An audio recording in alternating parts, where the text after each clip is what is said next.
പേരൂർക്കട മാല മോഷണ കേസ് ഒരു നുണക്കഥയാണെന്ന് ക്രൈംബ്രാഞ്ചിൻ്റെ റിപ്പോർട്ട് വന്നിരിക്കുകയാണ്. പോലീസ് കെട്ടിച്ചമച്ച ഒരു കേസാണിതെന്ന് തെളിഞ്ഞിട്ടുണ്ട്. ആ കേസിൻ്റെ പശ്ചാത്തലം ഇങ്ങനെയാണ്.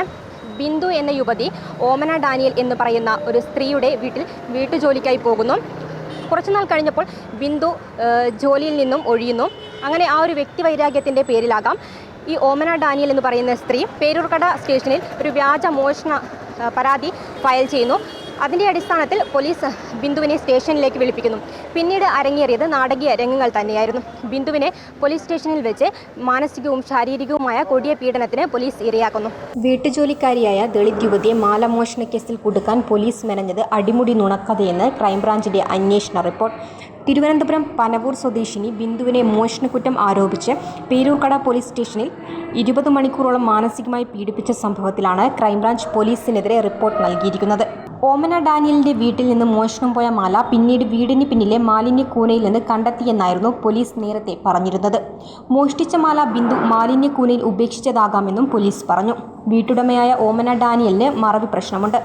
കാണാതായ മാല ഇവർ വീട്ടിനുള്ളിൽ തന്നെ വെച്ചിരുന്നു. വീട്ടിനുള്ളിൽ നിന്നാണ് മാല പിന്നീട് കണ്ടെത്തിയത്. ബിന്ദുവിനെ കസ്റ്റഡിയിലെടുത്തത് ന്യായീകരിക്കാനാണ് പോലീസ് നുണക്കഥ മെനഞ്ഞതെന്നും ക്രൈംബ്രാഞ്ച് പറഞ്ഞു. സംഭവത്തിൽ പേരൂർക്കട SHO ആയിരുന്ന ശിവകുമാറിനെതിരെ നടപടി വേണമെന്നും ക്രൈംബ്രാഞ്ച് റിപ്പോർട്ടിൽ പറയുന്നുണ്ട്. അമ്പലമുക്ക് സ്വദേശിനിയായ ഓമന ഡാനിയലിന്റെ വീട്ടിൽ നിന്ന് സ്വർണ്ണമാല മോഷ്ടിച്ചെന്ന് ആരോപിച്ചാണ് ബിന്ദുവിനെ പേരൂർക്കട പോലീസ് കസ്റ്റഡിയിലെടുത്ത് പീഡിപ്പിച്ചത്. വെള്ളം പോലും നൽകാതെ ഒരു രാത്രി മുഴുവൻ പോലീസ് സ്റ്റേഷനിലിരുത്തി ബിന്ദുവിനെ പോലീസ് മാനസികമായി പീഡിപ്പിച്ചെന്നായിരുന്നു പരാതി. മാല മോഷ്ടിച്ചിട്ടില്ലെന്ന് ബിന്ദു ആവർത്തിച്ചു പറഞ്ഞിട്ടും പോലീസ് ഇതൊന്നും ചെവികൊണ്ടില്ല. തുടർന്ന് വീട്ടിൽ നിന്ന് മാല കിട്ടിയതോടെയാണ് മണിക്കൂറുകൾക്കു ശേഷം പോലീസ് ബിന്ദുവിനെ വിട്ടയച്ചത്. ഇപ്പോൾ ബിന്ദുവിന് വിതുര MGM പബ്ലിക് സ്കൂളിൽ പ്യൂണായി ജോലി ലഭിച്ചു.